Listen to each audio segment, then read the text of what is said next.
Good morning, students, and welcome to the second part of the lesson Nelson Mandela, A Long Walk to Freedom. In the first part of the lesson, we saw how Nelson Mandela, the South African leader, was imprisoned for almost 3 decades and then went on to become the first black leader of a newly democratic country. Now, you may have heard of the famous quote, education is the most powerful weapon which you can use to change the world. This was spoken by Nelson Mandela. Another very important quote given by Nelson Mandela was, what counts in life is not the mere fact that we have lived. It is what difference we have made to the lives of others that will determine the significance of the life we lead. So these two quotes are very thought-provoking.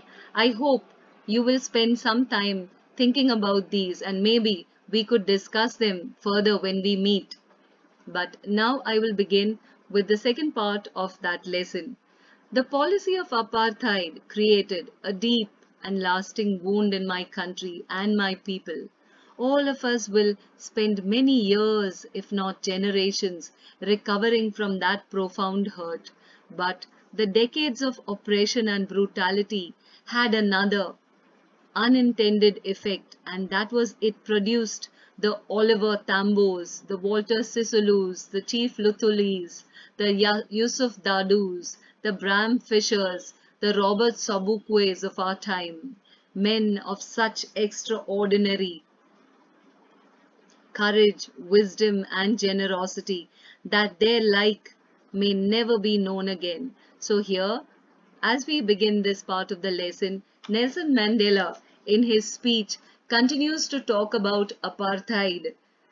Apartheid policy was the policy of discriminating, of the white people discriminating against the blacks, thinking that they did not deserve respect, they did not deserve freedom, they did not deserve the right to vote, and that is why they oppressed them. So Mr. Mandela remembers and thinks that these many years of being under the white rule and being discriminated against will leave a very deep and lasting wound in his country as well as in the minds of his people. He says that they will spend many years, if not generations, recovering or trying to recover from that hurt. But he looks at the other side of that policy of apartheid. He said it was because of the policy of apartheid and oppression that gave birth to people who were real fighters, people of courage, people who the likes of whom no country would have seen, and they were the Oliver Tambos, Walter Sisolus, Chief Luthulis, Yusuf Dadus, and there were many people, Bram Fishers, Robert Sobukwes. All these people were one of a kind. They were men of extraordinary character. All these people took part in the struggle against apartheid. They were men of courage. They had great wisdom and generosity. They were willing to die for their country. And so he says that people like these will never be seen again. So uh, perhaps it requires such depths of oppression to create such heights of character.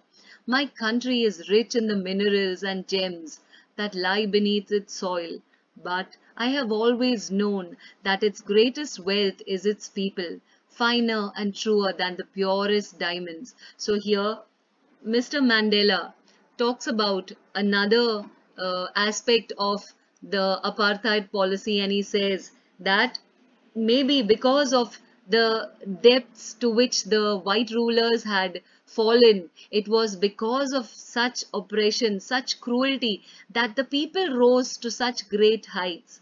And then he says, he goes on further to say that his country is rich. The world knows it as South Africa is known for its gems, for its gold, for its diamonds.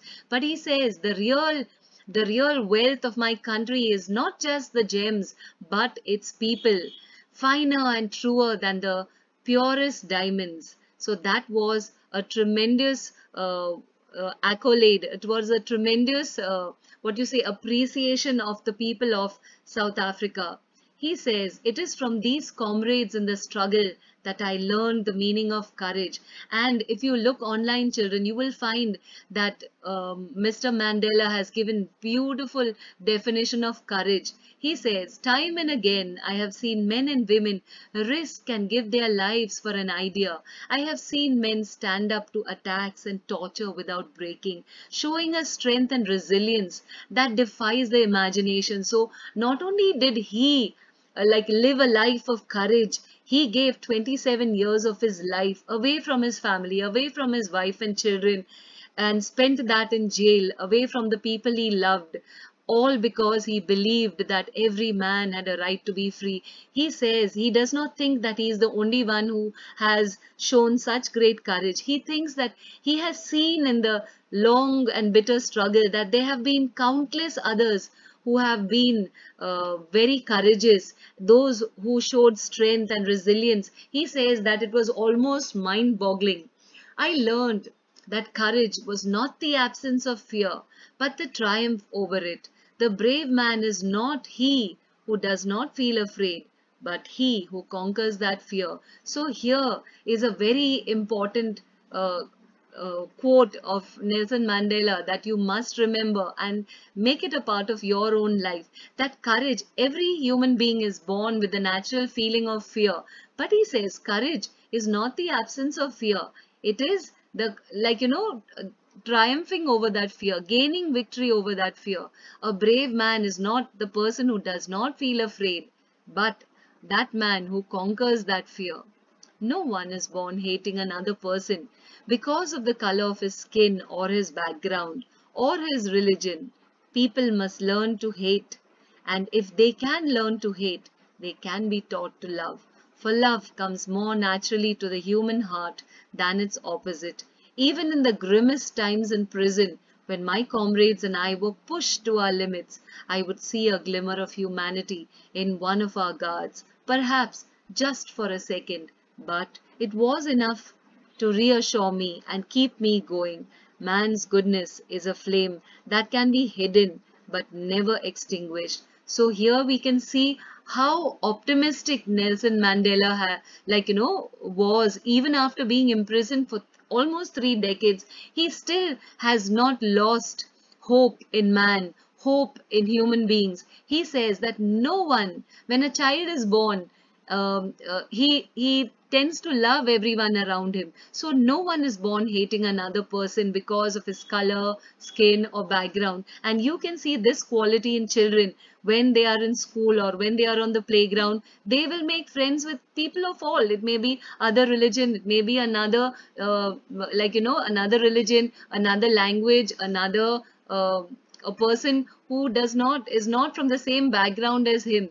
No one makes friends or in school or in college or any other place by asking, by looking at the skin color. You just like a person because of who he is. And so he says that if people must learn to hate, that means hate does not come naturally. It is some people who teach others to hate. Then he says that if man can learn to hate, then surely they can be taught to love. Love comes more naturally because God has put love in our hearts. So it comes naturally towards our family, towards our parents, towards our friends. And so he says that even in the many years that he has spent in prison, when his comrades, those who were with him in the freedom struggle, they were tortured and they were treated very badly and they were made to work very hard. At times he would see that the guards who were so strict, the guards who were torturing them and treating them like animals, for some few seconds he saw in them a glimmer of goodness, and he says that is what kept him going. Man's goodness is a flame that can be hidden but cannot be put out. And so Nelson Mandela was a man with great hope. And so he goes on to say that in life every man has twin obligations. That means he has two different duties that he has to do. Obligation to his family, to his parents, to his wife and children, and he has an obligation to his people, his community, his country. So here Mr. Mandela explains that every human being has two kinds of duties that he has to perform, one to his immediate family and one to his society, the people in his community, his society and his country. So, in a civil and humane society, that means in times of peace, if each man is able to fulfill those obligations according to his own inclinations and abilities. But in a country like South Africa, it was almost impossible for a man of my birth and color to fulfill both those obligations. Now, what did he mean by saying that? Uh, First of all, we have to understand that when Nelson Mandela was born in South Africa, the whites were ruling. It was white supremacy, and the blacks were treated like worse than animals. And so he says that as he grew up and he wanted to do his duty towards his family and towards his nation, he couldn't do that because there were so many restrictions. So he said in South Africa, a man of color, that means a black man, was called a colored man. And so if he tried to live as a human being, he was punished and he was isolated. He was kept alone. In South Africa, a man who tried to fulfill his duty to his people was inevitably ripped from his family, torn apart. That means inevitably that was what could not be avoided. He was torn apart from his family and his home and was forced to life apart, a twilight existence of secrecy and rebellion. I did not in the beginning choose to place my people above my family, but in attempting to serve my people, I found that I was prevented from fulfilling my obligations as a son, a brother, a father, and a husband. So here he talks about the struggle in his own life as he grew up and he was educated. He went to England and received a lawyer, a barrister's degree, and returned back to his own country and tried to fight for the rights of his people. He said that in South Africa, any man who tried to fulfill his duty to his countrymen, to his people, was torn apart from his family and was put in prison. And so he says he was forced to live a life away from his own family members, a twilight existence, that means of secrecy and rebellion. Since he was rebelling against the white government, he was chosen to be put in prison and he had to live away from his family. He said in the very beginning, he did not choose to place his countrymen above his family, but it happened naturally. In attempting to serve his countrymen, he says, he was not able to fulfill his obligations as a son to his parents, as a brother to his siblings, and as a father and a husband. When he was in jail, his mother died, but he was not allowed to go to her funeral. Then his son also died in an accident, but he was not allowed to go and attend the funeral. Such was the cruelty of the white government at that time. And so he says that because he tried to fulfill his obligation to the people of his country, he could not fulfill his obligation as a father, as a son, as a husband. So he was not able to do that. And he maybe at times his mind is full of regret for all that he couldn't do for his family. I was not born with a hunger to be free. I was born free, free in every way that I could know, free to run in the fields near my mother's hut, free to swim in the clear stream that ran through my village, free to roast mealies under the stars and ride the broad backs of the slow-moving bulls. As long as I obeyed my father and abided by the customs of my tribe, I was not troubled by the laws of man or God. So he's going back to the time, he's recollecting his childhood, the time when he was a small child, born in a proud tribe, like born in a tribal family in a village in Africa. He said, I was not born with a hunger to be free. I was born free. Every human being who comes to this world, God has created us with a free will, mind and emotion. And so he says, I was born free, free in every way that I could know. Any child will never think he is restricted by anything. So he says he was free to run in the fields, free to swim, free to roast mealies. Now mealies is corn. It is corn meal that they roast in the night time out under the stars. And he said he rode the broad backs of the bulls that they kept around their house. And he said, as long as he was an obedient child and he abided, that means he followed the customs of his tribe, he was not troubled by anything. He was not concerned with the government or any other thing when he was a child. But it was only when I began to learn that my boyhood freedom was an illusion, when I discovered as a young man, when my freedom had already been taken from me, that I began to hunger for it. At first, as a student, I wanted freedom only for myself. The transitory freedoms of being able to stay out at night, read what I pleased, and go where I chose. Later, as a young man in Johannesburg, I yearned for the basic and honorable freedoms of achieving my potential, of earning my keep, of marrying and having a family, the freedom not to be obstructed in a lawful life.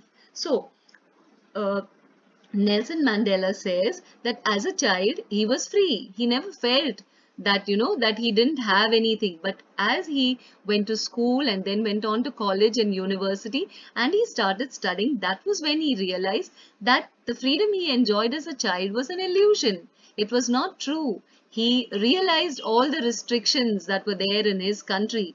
And then he began, since he realized there was no real freedom, he began to hunger for his freedom. As a student, he wanted freedom only for himself, to be able to stay out at night, to do what he liked, to read what he pleased, and go where he wanted. And later, as a young man, he yearned for the basic and honorable freedom of achieving all his potential. That means of studying whatever he wanted to study, of earning. That means of doing a job and earning so that he could marry and have a family. And he also wanted the freedom not to be obstructed in a lawful life. That means he didn't want anyone to stop him from doing what he wanted to do. But then I saw slowly that not only was I not free, but my brothers and sisters were not free.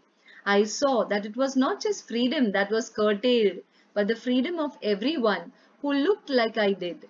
That is when I joined the African National Congress, and that is when the hunger for my own freedom became the greater hunger for the freedom of my people. So let us see.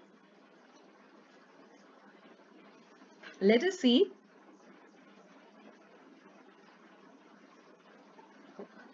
what Nelson Mandela means by what he says. He says that as he grew up and he began to yearn to be free, he saw that he was not the only one who was not free, but he saw that all African people, all the people who were black like him, who belonged to the different tribes in Africa, all of them were not free. They were not treated like human beings. They were treated like animals. And so he decided to join the African National Congress and fight, join the freedom struggle and fight for the freedom of his countrymen. It was here is his picture showing that he is truly victorious, that he is now the president of South Africa. Isn't that wonderful? What a wonderful expression on his face.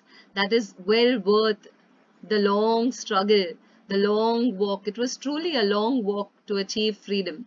It was this desire for the freedom of for the freedom of my people to live their lives with dignity and self-respect that animated my life. That is, that gave him enthusiasm, that gave him courage, that transformed a frightened young man into a bold one, that drove a law-abiding attorney to become a criminal, that turned a family-loving husband into a man without a home, that forced a life-loving man to live like a monk.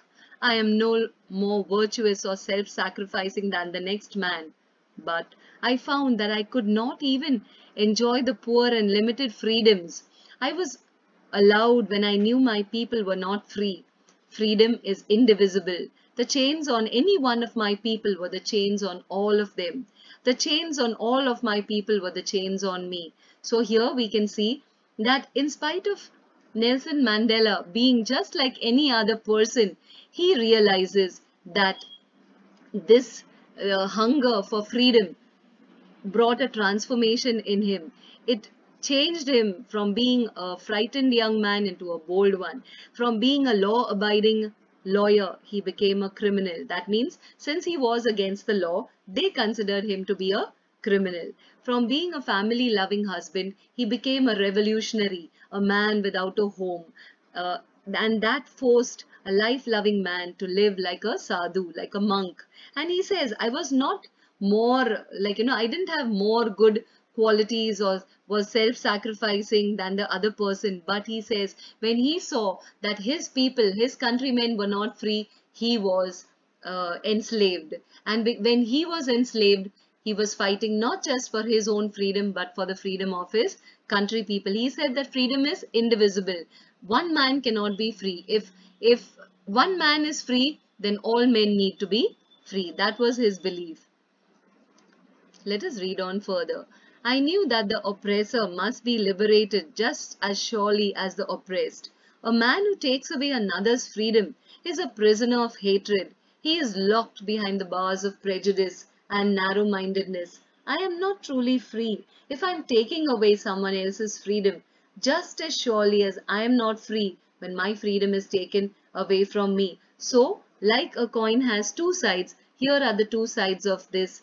Nelson Mandela says, I knew that the oppressor also, he says, not only were the black people, the Negroes in South Africa to be freed, they needed their freedom, but he says the whites, the ones who were ruling South Africa also needed to be free. Free from the hatred that they had in their minds towards the black people. Free from that hatred of, so they were prisoners of hatred. And so he says that their minds were very narrow. They were prejudiced. They had a strong dislike without any good reason. And so he says that if I am not free, if I am taking away somebody else's freedom, and neither am I free if I am in chains. So both the sides, the black people as well as the white people, were enslaved. And so he says the oppressed and the oppressor are, both of them are robbed of their humanity. So we come to the end of the lesson. So look at Nelson Mandela's viewpoint of looking at things. He does not look at the whites as culprits. He does not look at them with hatred.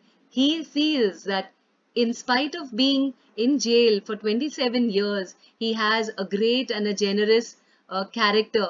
He says he has a wonderful heart. He says that not only should we, forgive, but we must love everyone, even those who have oppressed us. We must have the heart to forgive them and try to love them, because just as we are prisoners of hatred, of their hatred and injustice, they too are in chains by their hatred.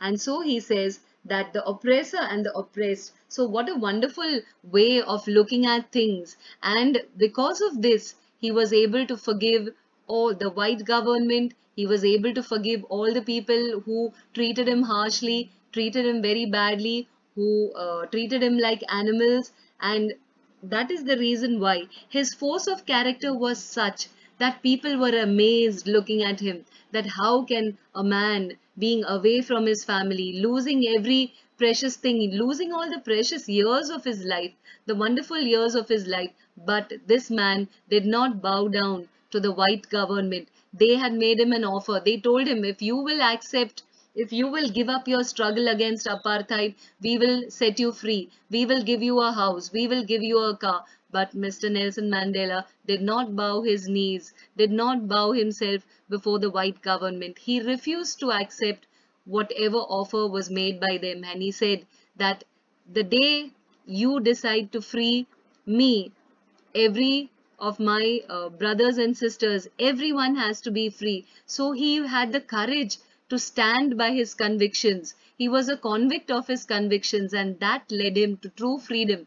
That caused apartheid to be wiped out of South Africa. So it was truly a long walk to freedom, but in the end they did get freedom. So children, I hope you have understood this lesson well. Now let us go on to the question answers on page number 20.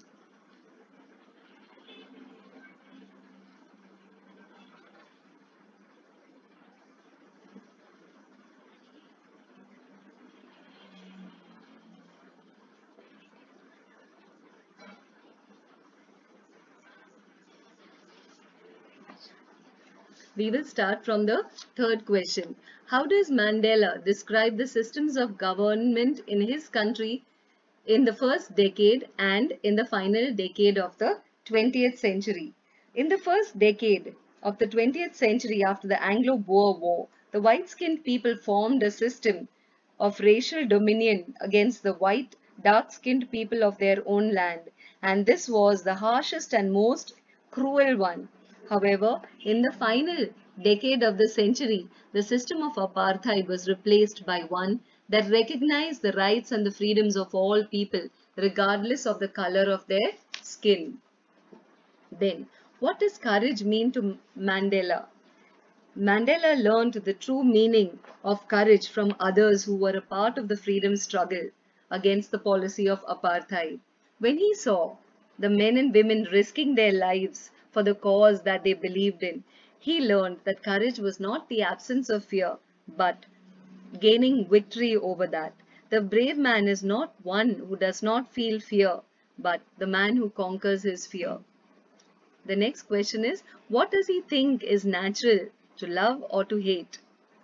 We know very well that Mr. Mandela believed that love came more naturally to the human heart than hate. No one is born hating another person. People had to be taught how to hate. And if they could learn to hate, they could also be taught to love. He gave an example that even in the darkest times in prison, when he and his comrades were pushed to their limits and were tortured and were treated very badly, he would see a glimmer, a small little twinkle of humanity in one of the guards, and that was reason enough, that was inspiration enough to keep him going. The next question is,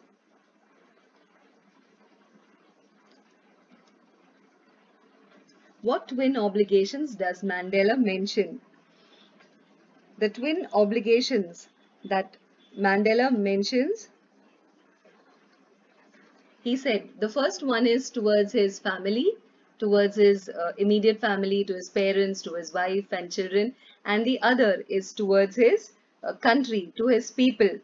Then, what does being free mean to him as a boy and as a student? How does he contrast these transitory freedoms with the basic and honorable freedoms? Yes, first of all, being free as a boy meant to be able to run, to swim, to play, to live with his family the way he wanted, to ride on the backs of the animals, and as a student to do as he pleased, to study as he liked. That meant he meant that he was free to do as he liked. And he said only thing that was required was to be obedient to his father and to his tribal people. But he says that was a transitory freedom. That means that was just for a short period of time. But the basic and honorable freedom was the freedom of having a right to earn a living, having a right to education, having a right to live a dignified life in the country, which was not possible because of the white people.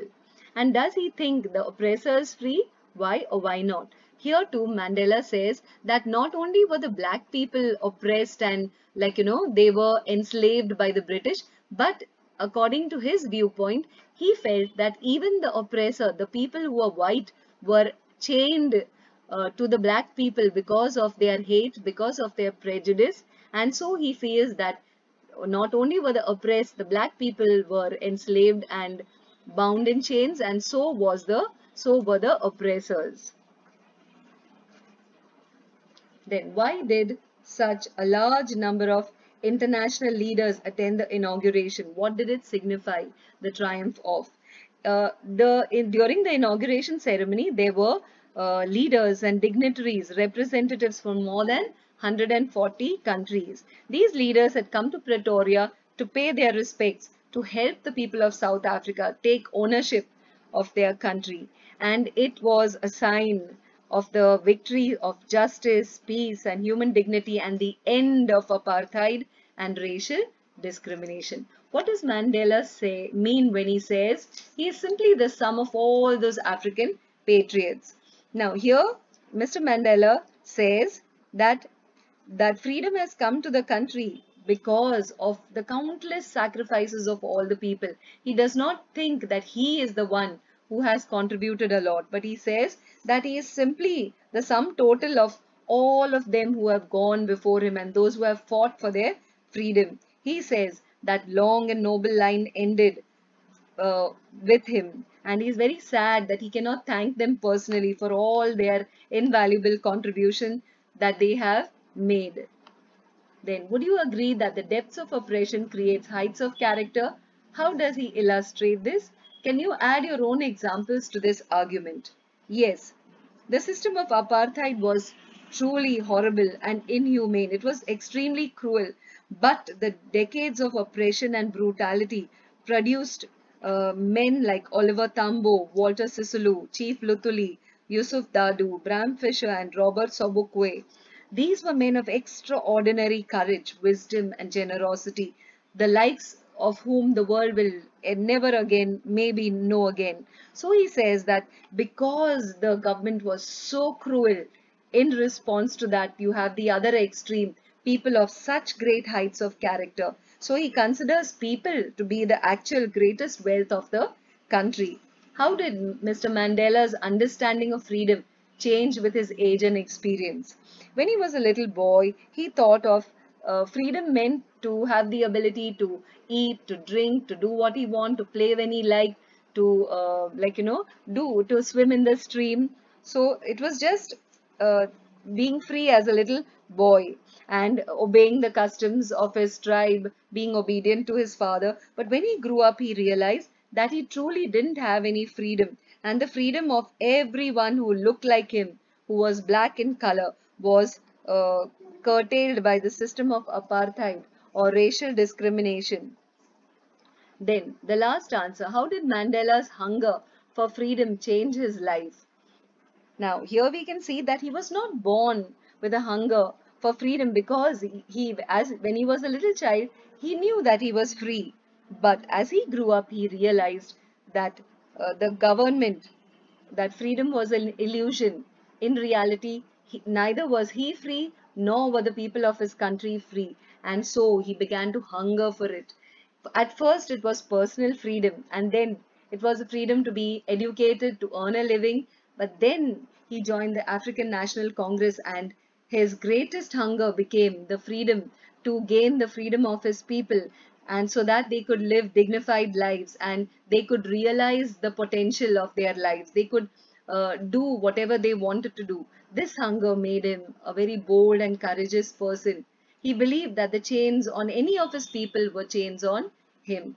Now, thinking about language, making a list of pairs of nouns and verbs in the text. So, you could read the lesson and go through it and look at all the verbs that are things and the words that are there which denote action. Like for example, rebel. See here, the word is a verb is a rebel. A rebel is somebody who goes against the government, and the thing what the man does is rebellion. Then constitute is to make, to form, and constitution is the book. So it is a book of rules and regulations. So you could read the lesson and just go through the lesson and try and find verbs, the same word that could constitute as a noun and or a verb. Then read the paragraph and fill in with the noun forms of the verbs in brackets. Martin Luther King's contribution to our history as an outstanding leader began when he came to the assistance of Rosa Parks. Then in those days, American blacks were confined to positions of second-class citizenship by restrictive laws. To break these laws would mean subjugation and humiliation by the police and the legal system. Beatings, imprisonment, and sometimes death awaited those who defied the system. Martin Luther King's tactics of protest involved non-violent resistance. So all these are the noun forms. What is given in the brackets are verbs. So you must learn how to form nouns. That means noun, verb, adjective, how to form all these. Using the definite article. What is the definite article? We have the as a definite article. With names, we say he is, like for example, if there is a brave leader in our country, then we would say he is the Nelson Mandela of our time, or Nelson Mandela's. So now all these people, Oliver Tambo's, Walter Sisulu's, these were extraordinary men of great courage. So when we say the Jawaharlal Nehru, so we mean that a person of that stature. So here are some more examples of the used with. Normally we never use the with proper nouns, but when we are talking of one person and want to make him as an example to somebody else, that is when we say use the word the.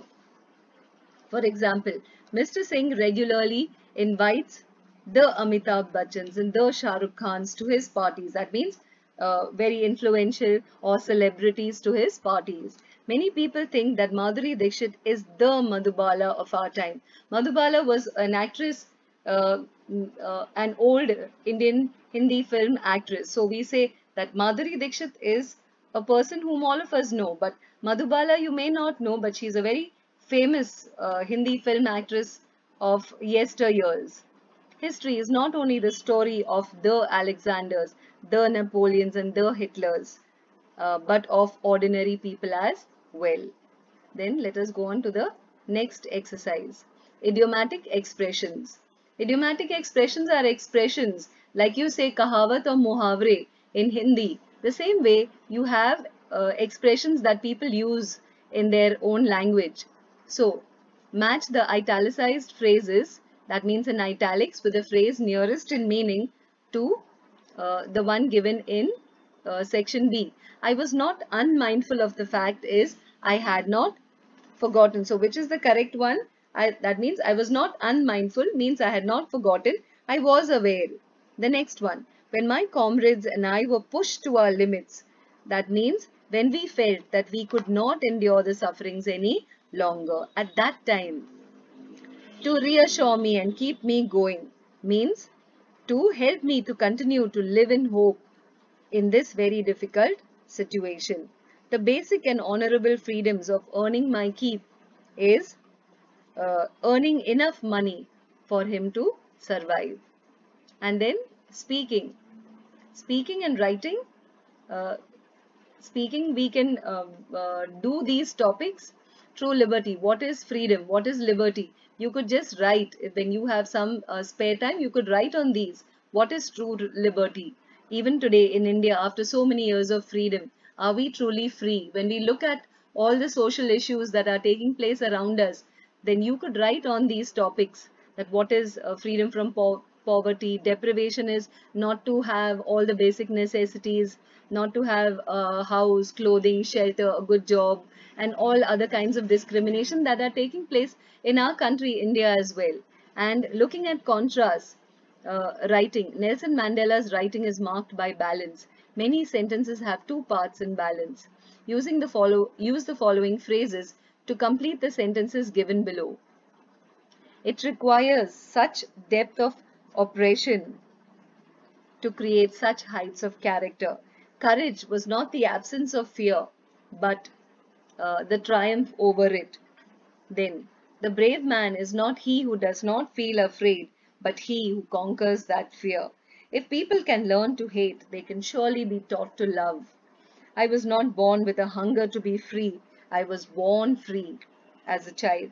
So this text repeatedly contrasts the past with the present or with the future.